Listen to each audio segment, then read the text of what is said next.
जय हिंद दोस्तों। किसी भी कॉम्पिटिटिव एग्जाम की तैयारी कैसे करें, यह आपको सही तरीके से सिर्फ वही शख्स बता सकता है जिसको टीचर और स्टूडेंट दोनों का एक्सपीरियंस हो। इसी नाते मैं अनिल जादौन, इंग्लिश एजुकेटर, आप सभी लोगों को कॉम्पिटिटिव एग्जाम्स की तैयारी करने का प्रॉपर तरीका बताने वाला हूं, स्पेशली उन स्टूडेंट्स के लिए जो अभी तैयारी शुरू करने वाले हैं या कुछ टाइम पहले उन्होंने तैयारी शुरू करी है। डजंट मैटर कि आपका एग्जाम कौन सा है, बस आप कंपटीशन की तैयारी कर रहे हो और आपको सही तरीका, सही डायरेक्शन और प्रॉपर तरीका नहीं पता है। मैं आपको यह बात क्यों बता रहा हूं और आप मुझे क्यों सुनोगे, इसका सबसे बढ़िया रीजन देता हूं कि मैं अभी भी और इससे कुछ समय पहले ही स्टूडेंट लाइफ से निकल के आया हूं, यानी कि मैं भी एक स्टूडेंट ही हूं अभी भी। ठीक है, अब से मैंने एग्जाम्स देना बंद किया है, लेकिन अब तक मैंने एग्जाम्स दिए हैं और 2 से 3 बार मैंने अपने एग्जाम में अपने सेक्शन में कंप्लीट स्कोर किया है 100%। ठीक है, और कई बारी मैंने अच्छा स्कोर किया है बाकी के सब्जेक्ट्स में भी, और उन सारी चीजों का सही तरीका क्या रहा मेरा तैयारी करने का वो भी मैं शेयर करूंगा। टीचर्स की तरफ से मुझे 6 इयर्स का यानी कि 6 साल का कम से कम मुझे टीचिंग एक्सपीरियंस है, वो भी मैं आप लोगों के साथ शेयर करूंगा। और बहुत छोटा सा वीडियो रहेगा, बहुत सिंपल सी स्ट्रैटेजी मैं आपको बताऊंगा। अगर आप YouTube से पढ़ना चाहते हैं या ऑनलाइन एजुकेशन लेना चाहते हैं किसी भी प्लेटफॉर्म से और आपको तरीका नहीं पता है, तो आपकी वो पढ़ाई किसी भी काम की नहीं रहेगी। ये सत्य है भाई, क्योंकि बहुत सारे स्टूडेंट्स के लिए सबसे बड़ी कॉम्प्लिकेशंस यही है कि वो ऑनलाइन स्टडी कर तो रहे बट कैसे करें, प्रॉपर तरीके ही नहीं पता है, भटक रहे हैं, तो वो आपको नहीं करना है। ठीक है, बहुत सिंपल तरीका बताता हूं, बहुत सिंपल। मैं सच बताऊं ईमानदारी से, इतना टफ नहीं होता है किसी भी एग्जाम की तैयारी करना जितना स्टूडेंट्स को झेलना पड़ जाता है ना। और जितना लोग बताते हैं कि भैया इतनी मेहनत करनी पड़ेगी, इतने साल लग जाएंगे, ऐसा कुछ नहीं है। अगर आप अच्छी डायरेक्शन में हो, सही डायरेक्शन में हो, तरीका आपको पता है, तो आपको 6 महीने, साल भर, 1.5 साल में भी नौकरी मिल जाती है।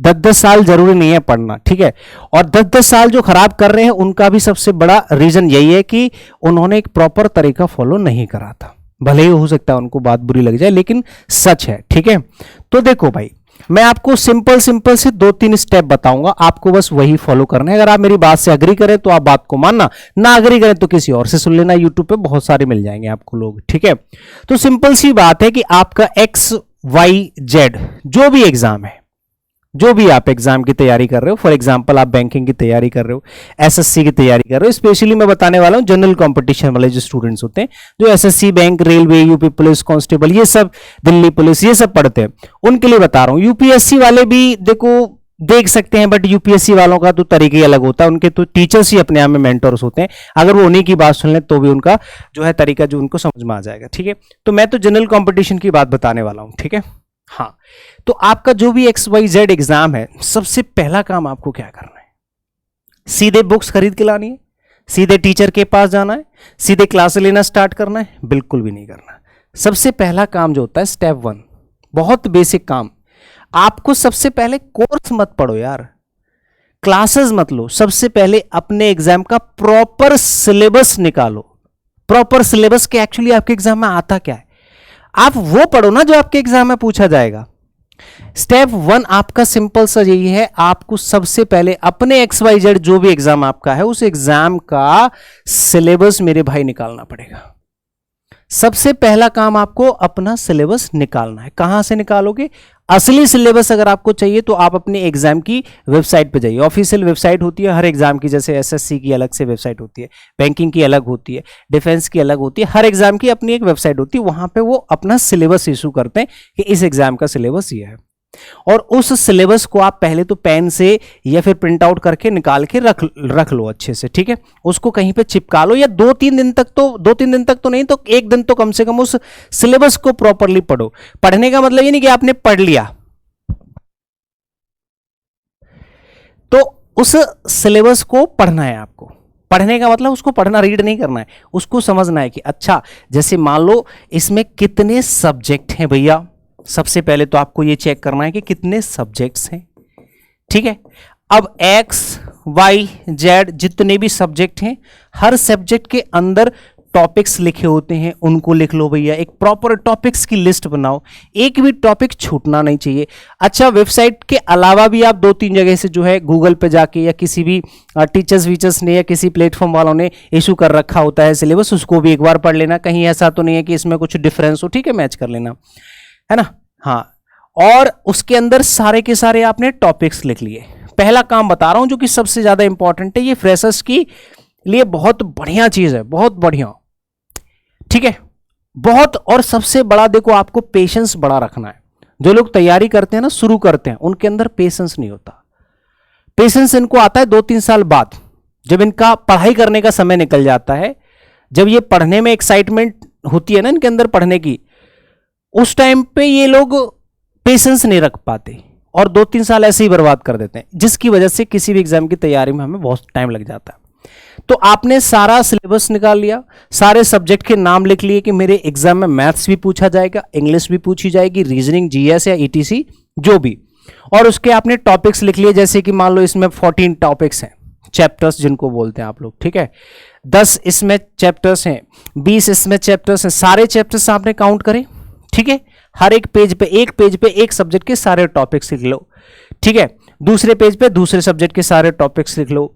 अब उसमें से दूसरा जो स्टेप करना है ना, दूसरा स्टेप जो आप लोग करने से शर्माते हो, हिचकिचाते हो, टेंशन में चले जाते हो, उसका भी सॉल्यूशन बताता हूं। स्टेप 2 क्या करना है, आपने जैसे ही टॉपिक्स लिखे तो अब आपका एम बन गया, आपका क्या बन गया, एक गोल बन गया कि मुझे हर सब्जेक्ट के इतने इतने टॉपिक्स खत्म करने हैं, यानी कि इस सब्जेक्ट में इतने टॉपिक हैं, इस सब्जेक्ट में इतने टॉपिक हैं, सारे खत्म करने हैं। तो आपको अब क्या करना है, अब आपको टारगेट बनाना है। टारगेट कैसे बनाओगे भाई, टॉपिक का बनाओ टारगेट, सारे टॉपिक्स का आपको बनाना है टारगेट कि भैया एक दिन में कितने घंटे आप पढ़ाई कर सकते हो। अगर आप फ्रेशर हैं तो अलग तरीके से पढ़ाई करनी होती है, और आपको अगर 2-4-6 साल हो गए हैं पढ़ते तो अलग तरीके से पढ़ाई करनी होती है। मैं स्पेशली बता रहा हूं फ्रेशर्स के लिए जो बिल्कुल अभी तैयारी शुरू करने वाले हैं। तो उनको क्या करना है, जैसे मैं कहूंगा कि एक दिन में आप ज्यादा मत पढ़ो, 10 घंटे का टारगेट बना लो। 10 घंटे बहुत भी होते हैं और कम भी होते हैं। देखो, जो लोग तैयारी कर रहे हैं उनके लिए 10 घंटे बिल्कुल भी मायने नहीं रखते, क्योंकि वो ऑलरेडी 14-14, 16-16 घंटे पढ़ते हैं, ठीक है। तो जो लोग स्टूडेंट्स ऐसे होते हैं जिनको कंपटीशन में इंटरेस्ट है और वो चाहते हैं कि मुझे जॉब मिल जाए, अच्छी नौकरी मिल जाए, मैं एक ऑफिसर बन जाऊं, तो उसके लिए 14 घंटे 16 घंटे पढ़ाई करना बहुत बड़ी बात नहीं है, करते हैं लोग। लेकिन समस्या ये आ गई है कि लोग अदर कामों में, बाकी के कामों में भी इन्वॉल्व हो गए पढ़ाई के साथ साथ, जिसकी वजह से उनके 16 घंटे का मतलब है कि 6 घंटे पढ़ाई कर पा रहे हैं, वो बाकी के टाइम को बर्बाद कर रहे हैं। मैं आपसे कहता हूं कि भाई 10 घंटे पढ़ो, लेकिन ये 10 घंटे आपको क्वालिटी टाइम देने हैं, क्वालिटी टाइम देना है, ठीक है। टाइम को पास नहीं करना है, टाइम पास नहीं करना है कि आप किताब लेके बैठे हो, रील्स देख रहे हो, ये टाइम काउंट नहीं होगा। कि मैं सर किताब लेके 10 घंटे तक लाइब्रेरी में बैठा रहता हूं, लेकिन वहां पे मैं वीडियो सुन रहा हूं किसी और की, ऐसा नहीं है। आप 10 घंटे क्वालिटी टाइम दोगे अपनी पढ़ाई को, सारे टॉपिक्स को अगर खत्म करना चाहते हैं, और 10 घंटे ज्यादा नहीं है, पता है क्यों, क्योंकि इस 10 घंटे में आपकी क्लासेस भी इंक्लूडेड हैं। फ्रेशर्स के लिए बता रहा हूं, इसमें आपकी सेल्फ स्टडी, इसमें आपकी प्रैक्टिस, सब कुछ इन्वॉल्व है। तो बहुत ज्यादा टाइम नहीं है मेरे पास, मेरे भाई, ये 10 घंटे बहुत कम टाइम मैंने दिया है आपको पढ़ने के लिए। जो काम आप करोगे, रील्स देखोगे, मोटिवेशन सुनोगे, स्ट्रैटेजी, मेरी क्लास देख रहे हो, ये वाली वीडियो देख रहे हो, ये भी आप इसके अलावा टाइम में देखोगे, क्योंकि इसके अलावा भी आपके पास 14 घंटे हैं। आप ये 14 घंटे जो ना, इन 14 घंटे में बाकी के काम करो, ठीक है, आराम से। इतना ही टाइम चाहिए, इससे ज्यादा टाइम नहीं चाहिए। और टारगेट बनाओ कि मुझे सारे टॉपिक्स को मिनिमम 1 साल में खत्म करना है, 1 ईयर का टारगेट। इससे पहले आपको कोई एग्जाम ना देना है, अगर फ्रेशर्स हो कोई एग्जाम नहीं देना है, सिर्फ आपको तैयारी करनी है, ठीक है। 1 साल तक कोई एग्जाम नहीं देना, कोई एग्जाम ही नहीं देना है भाई, एग्जाम नहीं देना है आपको, कोई एग्जाम नहीं देना है, सिर्फ पढ़ाई करनी है, सिर्फ तैयारी करनी है, ओनली तैयारी, और कुछ नहीं, ठीक है। कोई एग्जाम नहीं देना है, कोई मॉक टेस्ट का प्रॉपर तरीका बताऊंगा कैसे देते हैं, लेकिन इससे 1 साल मिनिमम आप मान के चलो, मुझे 1 साल तक तैयारी करनी है, ठीक है। ये स्टेप 2 हो गया। आपको 10 घंटे का प्रॉपर तरीका बनाना है, बराबर आप सब्जेक्ट के हिसाब से देखो, कौन सा सब्जेक्ट टफ है उसके हिसाब से, कौन सा सब्जेक्ट ईजी है उसके हिसाब से आप क्या करोगे भाई, उसके हिसाब से आप टाइम सेट कर लो। जैसे कि मान लो फॉर एग्जांपल मैथ्स है, आप अपने हिसाब से देख लेना। मैथ्स में क्या किया आपने, 1.5 आवर की क्लास देखी, ठीक है, और 1.5 आवर का आपने होमवर्क देखा, ठीक है। होमवर्क में देखो शुरुआत में जो होमवर्क होता है उसमें प्रैक्टिस कम होती है, उसमें रिवीजन ज्यादा होता है, ठीक है। तो 1.5 घंटे आपने 3 घंटे मैथ्स को दे दिए, ठीक है। ऐसे ही कोई बड़ा सब्जेक्ट है, फॉर एग्जांपल अगर आप एसएससी या बैंकिंग की तैयारी करो तो इंग्लिश आपका मेन होता है, ठीक है। तो उसमें सेम ऐसा ही करो, 1.5 घंटे की क्लास और 1.5 घंटे की आपकी होमवर्क, 3 घंटे कितने हो गए, 6 घंटे। ये क्लास 2 सब्जेक्ट आपके कंप्लीट हो गए, बचे आपके पास 4 घंटे। अब 4 घंटे में आपको 2 सब्जेक्ट तैयार करने हैं, ठीक है, 2 घंटे और 2 घंटे। इस 2 घंटे में आप आराम से 1 घंटे की क्लास और 1 घंटे की होमवर्क ये आपका बन गया रीजनिंग, फॉर एग्जांपल ये बन गया आपका रीजनिंग, ठीक है। ऐसे ही आप इसमें 1 घंटे की क्लास, 1 घंटे की क्लास और 1 घंटे का होमवर्क। होमवर्क में देखो क्या हो सकता है मैं बताता हूं। होमवर्क में अगर आपको प्रैक्टिस के लिए काम दिया गया है, याद करने के लिए काम दिया गया है, कुछ भी करने के लिए काम दिया गया है, उसको कंप्लीट कर लो, और जो टाइम बच रहा है उसमें आप रिवीजन कर लो। होमवर्क का मतलब ये होता है शुरुआत में आपको प्रैक्टिस के लिए काम कम मिलता है क्लास की तरफ से, रिवीजन का काम बचता है तो उसको आप कर सकते हैं 1 घंटे में, ठीक है। और अगर 1 घंटे में टाइम बच रहा है तो कुछ और मत पढ़ो, उसी को दोबारा रिवाइज कर लो, 3 बार रिवाइज कर लो, 4 बार रिवाइज कर लो, टाइम बच रहा है तो पढ़ना वही है। 2 घंटे रीजनिंग में दे दिए, 2 घंटे जीएस में। अब आप कहोगे सर 2 घंटे से जीएस पढ़ेंगे तो इसमें तो बहुत टाइम लगेगा। अरे 1 साल का टाइम दिया है मैंने भाई। हम लोग सबसे बड़ी प्रॉब्लम में फंस जाते हैं क्योंकि हमें सब कुछ जल्दी चाहिए, हमें 3 महीने में सिलेबस खत्म करना है। ऐसा नहीं है, कोई भी ऐसा सब्जेक्ट नहीं है जिसका सिलेबस 3 महीने में खत्म हो जाए। और अगर 3 महीने में खत्म कर रहे हो यानी कि 6 महीने का सिलेबस 3 महीने में खत्म कर रहे हो, इसका मतलब है कि आप दिन में 20 घंटे पढ़ो, जिसकी वजह से ओवर प्रेशराइज्ड हो जाते हैं स्टूडेंट्स, जिसकी वजह से सबसे ज्यादा स्ट्रेस होता है स्टूडेंट को, जिसकी वजह से पढ़ाई में मन नहीं लगता है, जिसकी वजह से एसिडिटी होती है, खाना नहीं पचता है, फालतू का अपना रूटीन खराब हो जाता है, सब बर्बाद हो जाता है। या तो टाइम ज्यादा रखो, ड्यूरेशन दिन भर में कम पढ़ाई करो, सब कुछ मैनेज रहेगा, इसमें हेल्थ इश्यूज भी नहीं होंगे, आपको खाना भी पच जाएगा, प्रॉपर टाइम टेबल बनाओ, टाइम से खाना खाओ, टाइम से सो, टाइम से आप फिजिकल जाओ, रनिंग वनिंग कुछ भी करना चाहते हो आप कर सकते हो, ठीक है। इसमें इतना टाइम बचता है आपके पास, 10 घंटे पढ़ना है, 10 घंटे बहुत ज्यादा नहीं है, ध्यान रखना, वरना बहुत कम भी है फ्रेशर्स के लिए, ठीक है। अब आ जाते हैं जो मेन स्टेप है तीसरा स्टेप देखो जरा, ये सबसे ज्यादा जरूरी है। अब स्टूडेंट को पता चल गया कि मुझे पढ़ना कितना है, पढ़ना कैसे है, ठीक है, और पढ़ना क्या है। ये 3 चीजें जरूरी हैं। क्या पढ़ना है, आपने सिलेबस निकाल लिया, कैसे पढ़ना है आपको पता चल गया, कितना पढ़ना है ये भी आपको पता चल गया। अब आती है मेन बात कि पढ़ना कहां से है, पढ़ना कहां से है, पढ़ना कहां से है। तो आज के स्टूडेंट की समस्या है सबसे बड़ी, जो मैं बता रहा हूं वो सीधा जाएगा यूट्यूब पे, जो कि बहुत अच्छी बात है, मैं ये नहीं कह रहा कि ये बुरी बात है। यूट्यूब पे गया और यूट्यूब एक तरीके से है समंदर। क्या है, ये है एक समंदर जिसके अंदर हर एग्जाम के, हर सब्जेक्ट के, हर टॉपिक की लाखों वीडियोस पड़ी हुई हैं। और जो व्यक्ति समंदर में गया वो हो जाता है कंफ्यूज्ड, सबसे बड़ी समस्या। तो अब इस कंफ्यूजन से अगर आप बाहर आना चाहते हो तो आपके पास 3 स्टेप है कि पढ़ना कहां से है। 3 स्टेप, 3 मैं सोर्स बताऊंगा जहां से आप पढ़ सकते हो। इन 3 चीजों के अलावा पढ़ना फ्रेशर्स के लिए बिल्कुल भी बेकार है। अगर आप चाहते हो कि मैं यूट्यूब से प्रॉपर पढ़ाई करूं, आज से मैंने पढ़ाई करना स्टार्ट करा, तो बिल्कुल गलत है, मैं बिल्कुल भी सजेस्ट नहीं करूंगा।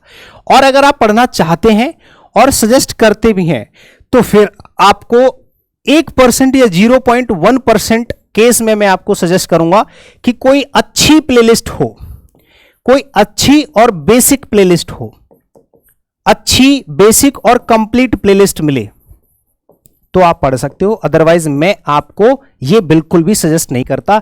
मैं आपको 3 स्टेप सजेस्ट करूंगा, 3 ऐसे सोर्स सजेस्ट करूंगा जहां से आपको तैयारी करना स्टार्ट करनी है।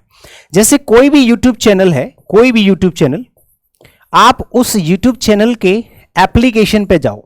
कहां जाओगे, एप्लीकेशन पे, और एप्लीकेशन से आपको लेना है कोर्स, जिसको देखते ही लोगों के कान खड़े हो जाते हैं, स्टूडेंट्स के स्पेशली आज के टाइम पे।